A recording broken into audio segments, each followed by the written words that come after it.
ಯೋಗೇಶ್ ಗೌಡ ಕೊಲೆ ಪ್ರಕರಣದಲ್ಲಿ ವಿನಯ್ ಕುಲಕರ್ಣಿ ಸೇರಿದಂತೆ 17 ಜನ ಆರೋಪಿಗಳು ದೋಷಿ ಅಂತ ಹೇಳಿ ಪ್ರಕಟವಾದ ನಂತರ ಇನ್ನೇನು ಎಷ್ಟು ದಿನಗಳ ಕಾಲ ಪ್ರಮಾಣ ಶಿಕ್ಷೆಯ ಪ್ರಮಾಣ ಎಷ್ಟು ಅನ್ನೋದು ಇನ್ನೇನು ಕೆಲವೇ ಹೊತ್ತಿನಲ್ಲಿ ಕೆಲವೇ ಕ್ಷಣಗಳಲ್ಲಿ ಪ್ರಕಟವಾಗುತ್ತೆ. ವಿನಯ್ ಕುಲಕರ್ಣಿ ದೋಷಿ ಅಂತ ಹೇಳಿ ಪ್ರಕಟ ಆಗಿದೆ. ಕೆಲವೇ ಹೊತ್ತಿನಲ್ಲಿ ಶಿಕ್ಷೆಯ ಪ್ರಮಾಣ ಪ್ರಕಟವಾಗುತ್ತೆ. ಕೌಂಟ್ ಡೌನ್ ಶುರುವಾಗಿದೆ. ನ್ಯಾಯಾಧೀಶ ಸಂತೋಷ್ ಗಜಾನನ್ ಭಟ್ರಿಂದ ಶಿಕ್ಷೆ ಪ್ರಮಾಣ ಪ್ರಕಟವಾಗುತ್ತೆ. ಈಗಾಗಲೇ ಕೋರ್ಟ್ ಆವರಣದಲ್ಲಿ ವಿನಯ್ ಕುಲಕರ್ಣಿ ಇದ್ದಾರೆ. ಎಲ್ಲ 17 ಆರೋಪಿಗಳು ಕೂಡ ಕೋರ್ಟ್ಗೆ ಹಾಜರಾಗಿದ್ದಾರೆ. ಅವರ ಸಮ್ಮುಖದಲ್ಲೇ ಪ್ರಮಾಣ ಪ್ರಕಟವಾಗುತ್ತೆ.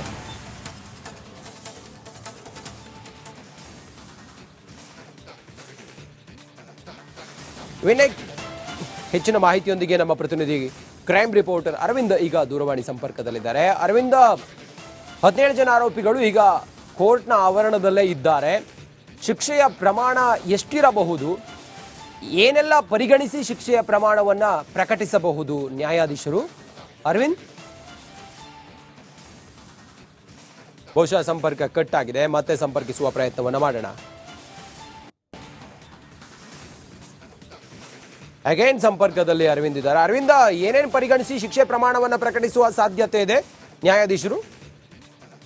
ಎಸ್ ರಂಜಿತ್, ಖಂಡಿತವಾಗ್ಲೂ ಕೂಡ ಸುಮಾರು 10 ವರ್ಷಗಳ ಹಿಂದೆ 2015 ಜೂನ್ 15ರಂದು ಈ ಒಂದು ಪ್ರಕರಣ ಏನ್ ನಡೆದಿತ್ತು, ಈ ಪ್ರಕರಣ ಸಂಬಂಧಪಟ್ಟಂತೆ ಈಗಾಗಲೇ ಅಂತಿಮ ತೀರ್ಪನ್ನ ನಿನ್ನೆ ಕೋರ್ಟ್ ಕೊಟ್ಟಿರುವಂತದ್ದು. ಇವತ್ತು ಶಿಕ್ಷೆಯ ಪ್ರಮಾಣ ಕೂಡ ಪ್ರಕಟ ಆಗುತ್ತೆ. 17 ದೋಷಿಗಳಿಗೆ ಅಂದ್ರೆ ಅಪರಾಧಿಗಳಿಗೆ ಶಿಕ್ಷೆಯ ಪ್ರಮಾಣವನ್ನ ಇವತ್ತು ಪ್ರಕಟ ಮಾಡ್ತಾರೆ. ಈ ಹಂತದಲ್ಲಿ ಅಂದ್ರೆ ಸುಮಾರು ಇದು ಕೊಲೆ ಗುಂಪುಗಾರಿಕೆ ಮಾಡಿ ಒಳಸಂಚು ರೂಪಿಸಿ ಒಂದು ಕೊಲೆಯಲ್ಲಿ ಒಂದು ಪಾತ್ರವನ್ನು ವಹಿಸಿರುವಂತಹ ವಿನಯ್ ಕುಲಕರ್ಣಿ ಏನಿದ್ದಾರೆ, ಅವ್ರಿಗೂ ಕೂಡ ಈ ಒಂದು ಪ್ರಕರಣ ಸಂಬಂಧಪಟ್ಟಂತೆ ಈ ಒಂದು ಶಿಕ್ಷೆ ಪ್ರಮಾಣ ಏನಿದೆ ಅದು ಬಹಳ ಮುಖ್ಯವಾಗಿರುವಂತದ್ದು. 2 ವರ್ಷಕ್ಕಿಂತ ಅತಿಯಾದಂತಹ ಅಂದ್ರೆ ಹೆಚ್ಚಿನ ಶಿಕ್ಷೆ ಏನಾದ್ರೂ ವಿಧಿಸಿದ್ದೇ ಆದಲ್ಲಿ ಅವರ ಶಾಸಕ ಸ್ಥಾನವನ್ನ ಅವರು ಕಳೆದುಕೊಳ್ಳುವಂತ ಸಾಧ್ಯತೆ ಇದೆ. ಆದ್ರೆ ಇಲ್ಲಿರುವಂತಹ ಸೆಕ್ಷನ್ ಗಳನ್ನ ನೋಡಿದಾಗ ಅಂದ್ರೆ ಏನು ಈ ಒಂದು ಕೊಲೆ ಆಗಿತ್ತು, IPC 120B 302 143 ಈ ರೀತಿಯಾದಂತಹ ಸೆಕ್ಷನ್ ಗಳ ಅಡಿ ಈ ಒಂದು ಕೇಸ್ ದಾಖಲಾಗಿತ್ತು. ಈಗ BNS ನಲ್ಲಿ 302 ಅಂದ್ರೆ 103 ಸಬ್ ಕ್ಲಾಸ್ 2 ಒಂದು ಸೆಕ್ಷನ್ ಆ ಒಂದು ಅಡಿಯಲ್ಲಿ ಶಿಕ್ಷೆ ಪ್ರಮಾಣವನ್ನ ಪ್ರಕಟ ಮಾಡ್ತಾರೆ. ಹಾಗಾದ್ರೆ ಕೊಲೆಯ ಒಂದು ಈ ಒಂದು ಶಿಕ್ಷೆಯ ಪ್ರಮಾಣ ಬಂದು ಜೀವಾವಧಿ ಕೂಡ ಶಿಕ್ಷೆಯನ್ನ ನೀಡಬಹುದು, ಮರಣದಂಡನೆ ಕೂಡ ನೀಡಬಹುದು. ಅದು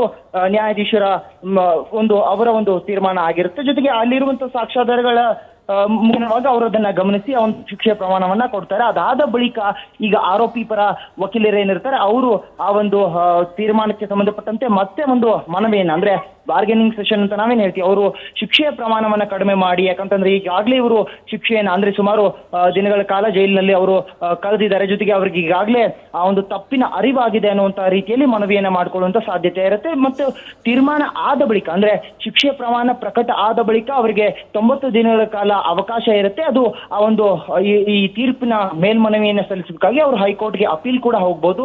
ಆ ಮುಖಾಂತರವಾಗಿ ಈ ಒಂದು ಆದೇಶ ಏನ್ ಬಂದಿರುತ್ತೆ ಅದನ್ನ ಪ್ರಶ್ನಿಸುವಂತಹ ಸಾಧ್ಯತೆ ಕೂಡ ಇರುತ್ತೆ. ಪ್ರಮುಖವಾಗಿ ಈ ಪ್ರಕರಣದಲ್ಲಿ A1 ಆರೋಪಿ ಆಗಿರುವಂತಹ ಬಸವರಾಜ್ ಮುತ್ತಿಗೆ ಏನಿದ್ದಾರೆ, ಮಾಫಿ ಸಾಕ್ಷಿ ಅಂತ ನಾವೇನ್ ಹೇಳ್ತೀವಿ, ಅವ್ರು ಕೊಟ್ಟಂತಹ ಹೇಳಿಕೆಗಳು ಇದೆಲ್ಲವೂ ಕೂಡ ಇಲ್ಲಿ ಶಿಕ್ಷೆಯ ಪ್ರಮಾಣ ಪ್ರಕಟ ಮಾಡುವಂತಹ ಹಂತದಲ್ಲಿ ಬಹುಮುಖವಾದಂತಹ ಒಂದು ಪಾತ್ರವನ್ನ ವಹಿಸುತ್ತೆ. ಮುಖ್ಯವಾಗಿ ದೋಷಿಗಳು ಏನಿದ್ದಾರೆ ಅವ್ರಿಗೆಲ್ರಿಗೂ ಕೂಡ ಈಗಾಗಲೇ ಅವರು ದೋಷಿಗಳು ಅನ್ನುವಂಥದ್ದನ್ನ ನ್ಯಾಯಾಲಯ ಈಗಾಗಲೇ ತೀರ್ಪನ್ನ ಕೊಟ್ಟಿರುವಂತದ್ದು. ಆ ಹಂತದಲ್ಲಿ ಈಗ ಬರುವಂತಹ ಶಿಕ್ಷೆ ಪ್ರಮುಖವಾಗಿ ಈಗ ಎಲ್ಲಾ ಬಂದಂತಹ ಕೇಸ್ಗಳನ್ನ ನೋಡೋದಾದ್ರೆ ದೊಡ್ಡ ದೊಡ್ಡ ರಾಜಕಾರಣಿಗಳ ಈ ಕೇಸ್ಗಳಲ್ಲಿ ಆ ಸೆಕ್ಷನ್ ಹಾಗೂ ಆ ಒಂದು ಸಾಕ್ಷಿ ಆಧಾರದ ಮುಖೇನವಾಗಿ ಬಹು ಕಠಿಣವಾದಂತಹ ತೀರ್ಪು ಇವತ್ತು ಸಿಗುವಂತಹ ಸಾಧ್ಯತೆ ಇದೆ. ಪ್ರಮಾಣ ಪ್ರಕಟ ಆದ ಬಳಿಕ ಸುಮಾರು 90 ದಿನಗಳ ಕಾಲ ಅವ್ರಿಗೆ ಅವಕಾಶ ಇರುತ್ತೆ. ಆ ಮುಖೇನವಾಗಿ ಅವರು ಮೇಲ್ಮನವಿ ಕೂಡ ಹೋಗ್ಬೋದು. 2 ವರ್ಷಕ್ಕಿಂತ ಅತಿಯಾದಂತಹ ಒಂದು ಶಿಕ್ಷೆ ಸಿಕ್ಕಿದ್ದೇ ಆದಲ್ಲಿ ಶಾಸಕ ಸ್ಥಾನ ಕಳ್ಕೊಳ್ಳುವಂತ. ಥ್ಯಾಂಕ್ ಯು ನಿಮ್ಮೆಲ್ಲ ಮಾಹಿತಿಗಾಗಿ ಅರವಿಂದ್. ಯೋಗೇಶ್ ಗೌಡ ಕೊಲೆ ಪ್ರಕರಣದಲ್ಲಿ ವಿನಯ್ ಕುಲಕರ್ಣಿ ಸೇರಿದಂತೆ 17 ಜನ ಆರೋಪಿಗಳು ದೋಷಿ ಅಂತ ಹೇಳಿ ಪ್ರಕಟವಾದ ನಂತರ ಇನ್ನೇನು ಎಷ್ಟು ದಿನಗಳ ಕಾಲ ಪ್ರಮಾಣ ಶಿಕ್ಷೆಯ ಪ್ರಮಾಣ ಎಷ್ಟು ಅನ್ನೋದು ಇನ್ನೇನು ಕೆಲವೇ ಹೊತ್ತಿನಲ್ಲಿ ಕೆಲವೇ ಕ್ಷಣಗಳಲ್ಲಿ ಪ್ರಕಟವಾಗುತ್ತೆ. ವಿನಯ್ ಕುಲಕರ್ಣಿ ದೋಷಿ ಅಂತ ಹೇಳಿ ಪ್ರಕಟ ಆಗಿದೆ.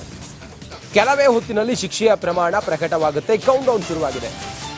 ನ್ಯಾಯಾಧೀಶ ಸಂತೋಷ್ ಗಜಾನನ್ ಭಟ್ರಿಂದ ಶಿಕ್ಷೆ ಪ್ರಮಾಣ ಪ್ರಕಟವಾಗುತ್ತೆ. ಈಗಾಗಲೇ ಕೋರ್ಟ್ ಆವರಣದಲ್ಲಿ ವಿನಯ್ ಕುಲಕರ್ಣಿ ಇದ್ದಾರೆ. ಎಲ್ಲ 17 ಆರೋಪಿಗಳು ಕೂಡ ಕೋರ್ಟ್ಗೆ ಹಾಜರಾಗಿದ್ದಾರೆ. ಅವರ ಸಮ್ಮುಖದಲ್ಲೇ ಪ್ರಮಾಣ ಪ್ರಕಟವಾಗುತ್ತೆ.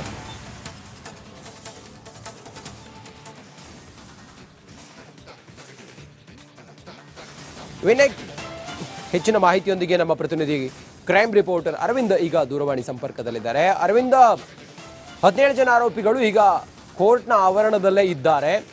ಶಿಕ್ಷೆಯ ಪ್ರಮಾಣ ಎಷ್ಟಿರಬಹುದು, ಏನೆಲ್ಲ ಪರಿಗಣಿಸಿ ಶಿಕ್ಷೆಯ ಪ್ರಮಾಣವನ್ನ ಪ್ರಕಟಿಸಬಹುದು ನ್ಯಾಯಾಧೀಶರು? ಅರವಿಂದ್, ಬಹುಶಃ ಸಂಪರ್ಕ ಕಟ್ ಆಗಿದೆ, ಮತ್ತೆ ಸಂಪರ್ಕಿಸುವ ಪ್ರಯತ್ನವನ್ನ ಮಾಡೋಣ. ಅಗೈನ್ ಸಂಪರ್ಕದಲ್ಲಿ ಅರವಿಂದ್ ಇದ್ದಾರೆ. ಅರವಿಂದ, ಏನೇನು ಪರಿಗಣಿಸಿ ಶಿಕ್ಷೆ ಪ್ರಮಾಣವನ್ನ ಪ್ರಕಟಿಸುವ ಸಾಧ್ಯತೆ ಇದೆ ನ್ಯಾಯಾಧೀಶರು? ಎಸ್ ರಂಜಿತ್, ಖಂಡಿತವಾಗ್ಲೂ ಕೂಡ ಸುಮಾರು 10 ವರ್ಷಗಳ ಹಿಂದೆ 2015 ಜೂನ್ 15ರಂದು ಈ ಒಂದು ಪ್ರಕರಣ ಏನ್ ನಡೆದಿತ್ತು, ಈ ಪ್ರಕರಣ ಸಂಬಂಧಪಟ್ಟಂತೆ ಈಗಾಗಲೇ ಅಂತಿಮ ತೀರ್ಪನ್ನ ನಿನ್ನೆ ಕೋರ್ಟ್ ಕೊಟ್ಟಿರುವಂತದ್ದು. ಇವತ್ತು ಶಿಕ್ಷೆಯ ಪ್ರಮಾಣ ಕೂಡ ಪ್ರಕಟ ಆಗುತ್ತೆ. 17 ದೋಷಿಗಳಿಗೆ ಅಂದ್ರೆ ಅಪರಾಧಿಗಳಿಗೆ ಶಿಕ್ಷೆಯ ಪ್ರಮಾಣವನ್ನ ಇವತ್ತು ಪ್ರಕಟ ಮಾಡ್ತಾರೆ. ಈ ಹಂತದಲ್ಲಿ ಅಂದ್ರೆ ಸುಮಾರು ಇದು ಕೊಲೆ ಗುಂಪುಗಾರಿಕೆ ಮಾಡಿ ಒಳಸಂಚು ರೂಪಿಸಿ ಒಂದು ಕೊಲೆಯಲ್ಲಿ ಒಂದು ಪಾತ್ರವನ್ನು ವಹಿಸಿರುವಂತಹ ವಿನಯ್ ಕುಲಕರ್ಣಿ ಏನಿದ್ದಾರೆ, ಅವ್ರಿಗೂ ಕೂಡ ಈ ಒಂದು ಪ್ರಕರಣ ಸಂಬಂಧಪಟ್ಟಂತೆ ಈ ಒಂದು ಶಿಕ್ಷೆ ಪ್ರಮಾಣ ಏನಿದೆ ಅದು ಬಹಳ ಮುಖ್ಯವಾಗಿರುವಂತದ್ದು. 2 ವರ್ಷಕ್ಕಿಂತ ಅತಿಯಾದಂತ ಅಂದ್ರೆ ಹೆಚ್ಚಿನ ಶಿಕ್ಷೆ ಏನಾದ್ರೂ ವಿಧಿಸಿದ್ದೇ ಆದಲ್ಲಿ ಅವರ ಶಾಸಕ ಸ್ಥಾನವನ್ನ ಅವರು ಕಳೆದುಕೊಳ್ಳುವಂತ ಸಾಧ್ಯತೆ ಇದೆ. ಆದ್ರೆ ಇಲ್ಲಿರುವಂತಹ ಸೆಕ್ಷನ್ಗಳನ್ನ ನೋಡಿದಾಗ ಅಂದ್ರೆ ಏನು ಈ ಒಂದು ಕೊಲೆ ಆಗಿತ್ತು, IPC 120B 302 143 ಈ ರೀತಿಯಾದಂತಹ ಸೆಕ್ಷನ್ಗಳ ಅಡಿ ಈ ಒಂದು ಕೇಸ್ ದಾಖಲಾಗಿತ್ತು. ಈಗ BNS ನಲ್ಲಿ 302 ಅಂದ್ರೆ 103 ಸಬ್ ಕ್ಲಾಸ್ 2 ಒಂದು ಸೆಕ್ಷನ್ ಆ ಒಂದು ಅಡಿಯಲ್ಲಿ ಶಿಕ್ಷೆ ಪ್ರಮಾಣವನ್ನ ಪ್ರಕಟ ಮಾಡ್ತಾರೆ. ಹಾಗಾದ್ರೆ ಕೊಲೆಯ ಈ ಒಂದು ಶಿಕ್ಷೆಯ ಪ್ರಮಾಣ ಬಂದು ಜೀವಾವಧಿ ಕೂಡ ಶಿಕ್ಷೆಯನ್ನ ನೀಡಬಹುದು, ಮರಣದಂಡನೆ ಕೂಡ ನೀಡಬಹುದು. ಅದು ನ್ಯಾಯಾಧೀಶರ ಅವರ ಒಂದು ತೀರ್ಮಾನ ಆಗಿರುತ್ತೆ. ಜೊತೆಗೆ ಅಲ್ಲಿರುವಂತಹ ಸಾಕ್ಷ್ಯಾಧಾರಗಳ ಮೂಲವಾಗಿ ಅವರು ಅದನ್ನ ಗಮನಿಸಿ ಆ ಒಂದು ಶಿಕ್ಷೆಯ ಪ್ರಮಾಣವನ್ನ ಕೊಡ್ತಾರೆ. ಅದಾದ ಬಳಿಕ ಈಗ ಆರೋಪಿ ಪರ ವಕೀಲರೇನಿರ್ತಾರೆ ಅವರು ಆ ಒಂದು ತೀರ್ಮಾನಕ್ಕೆ ಸಂಬಂಧಪಟ್ಟಂತೆ ಮತ್ತೆ ಒಂದು ಮನವಿಯನ್ನ ಅಂದ್ರೆ ಬಾರ್ಗೇನಿಂಗ್ ಸೆಷನ್ ಅಂತ ನಾವೇನ್ ಹೇಳ್ತೀವಿ, ಅವರು ಶಿಕ್ಷೆಯ ಪ್ರಮಾಣವನ್ನ ಕಡಿಮೆ ಮಾಡಿ, ಯಾಕಂತಂದ್ರೆ ಈಗಾಗಲೇ ಇವರು ಶಿಕ್ಷೆಯನ್ನ ಅಂದ್ರೆ ಸುಮಾರು ದಿನಗಳ ಕಾಲ ಜೈಲಿನಲ್ಲಿ ಅವರು ಕಳೆದಿದ್ದಾರೆ. ಜೊತೆಗೆ ಅವ್ರಿಗೆ ಈಗಾಗಲೇ ಆ ಒಂದು ತಪ್ಪಿನ ಅರಿವಾಗಿದೆ ಅನ್ನುವಂತಹ ರೀತಿಯಲ್ಲಿ ಮನವಿಯನ್ನ ಮಾಡ್ಕೊಳ್ಳುವಂತ ಸಾಧ್ಯತೆ ಇರುತ್ತೆ. ಮತ್ತು ತೀರ್ಮಾನ ಆದ ಬಳಿಕ ಅಂದ್ರೆ ಶಿಕ್ಷೆಯ ಪ್ರಮಾಣ ಪ್ರಕಟ ಆದ ಬಳಿಕ ಅವರಿಗೆ 90 ದಿನಗಳ ಕಾಲ ಅವಕಾಶ ಇರುತ್ತೆ. ಅದು ಆ ಒಂದು ಈ ತೀರ್ಪಿನ ಮೇಲ್ಮನವಿಯನ್ನ ಸಲ್ಲಿಸಬೇಕಾಗಿ ಅವರು ಹೈಕೋರ್ಟ್ಗೆ ಅಪೀಲ್ ಕೂಡ ಹೋಗ್ಬೋದು. ಆ ಮುಖಾಂತರವಾಗಿ ಈ ಒಂದು ಆದೇಶ ಏನ್ ಬಂದಿರುತ್ತೆ ಅದನ್ನ ಪ್ರಶ್ನಿಸುವಂತಹ ಸಾಧ್ಯತೆ ಕೂಡ ಇರುತ್ತೆ. ಪ್ರಮುಖವಾಗಿ ಈ ಪ್ರಕರಣದಲ್ಲಿ A1 ಆರೋಪಿ ಆಗಿರುವಂತಹ ಬಸವರಾಜ್ ಮುತ್ತಿಗೆ ಏನಿದ್ದಾರೆ, ಮಾಫಿ ಸಾಕ್ಷಿ ಅಂತ ನಾವೇನ್ ಹೇಳ್ತೀವಿ, ಅವರು ಕೊಟ್ಟಂತಹ ಹೇಳಿಕೆಗಳು ಇದೆಲ್ಲವೂ ಕೂಡ ಇಲ್ಲಿ ಶಿಕ್ಷೆಯ ಪ್ರಮಾಣ ಪ್ರಕಟ ಮಾಡುವಂತಹ ಹಂತದಲ್ಲಿ ಬಹುಮುಖವಾದಂತಹ ಒಂದು ಪಾತ್ರವನ್ನ ವಹಿಸುತ್ತೆ. ಮುಖ್ಯವಾಗಿ ದೋಷಿಗಳು ಏನಿದ್ದಾರೆ ಅವ್ರಿಗೆಲ್ರಿಗೂ ಕೂಡ ಈಗಾಗಲೇ ಅವರು ದೋಷಿಗಳು ಅನ್ನುವಂಥದ್ದನ್ನ ನ್ಯಾಯಾಲಯ ಈಗಾಗಲೇ ತೀರ್ಪನ್ನ ಕೊಟ್ಟಿರುವಂತದ್ದು. ಆ ಹಂತದಲ್ಲಿ ಈಗ ಬರುವಂತಹ ಶಿಕ್ಷೆ ಪ್ರಮುಖವಾಗಿ ಈಗ ಎಲ್ಲಾ ಬಂದಂತಹ ಕೇಸ್ಗಳನ್ನ ನೋಡೋದಾದ್ರೆ ದೊಡ್ಡ ದೊಡ್ಡ ರಾಜಕಾರಣಿಗಳ ಈ ಕೇಸ್ಗಳಲ್ಲಿ ಆ ಸೆಕ್ಷನ್ ಹಾಗೂ ಆ ಒಂದು ಸಾಕ್ಷಿ ಆಧಾರದ ಮುಖೇನವಾಗಿ ಬಹು ಕಠಿಣವಾದಂತಹ ತೀರ್ಪು ಇವತ್ತು ಸಿಗುವಂತಹ ಸಾಧ್ಯತೆ ಇದೆ. ಪ್ರಮಾಣ ಪ್ರಕಟ ಆದ ಬಳಿಕ ಸುಮಾರು 90 ದಿನಗಳ ಕಾಲ ಅವ್ರಿಗೆ ಅವಕಾಶ ಇರುತ್ತೆ. ಆ ಮುಖೇನವಾಗಿ ಅವರು ಮೇಲ್ಮನವಿ ಕೂಡ ಹೋಗ್ಬೋದು. 2 ವರ್ಷಕ್ಕಿಂತ ಅತಿಯಾದಂತಹ ಒಂದು ಶಿಕ್ಷೆ ಸಿಕ್ಕಿದ್ದೇ ಆದಲ್ಲಿ ಶಾಸಕ ಸ್ಥಾನ. ಥ್ಯಾಂಕ್ ಯು ನಿಮ್ಮೆಲ್ಲ ಮಾಹಿತಿಗಾಗಿ ಅರವಿಂದ್.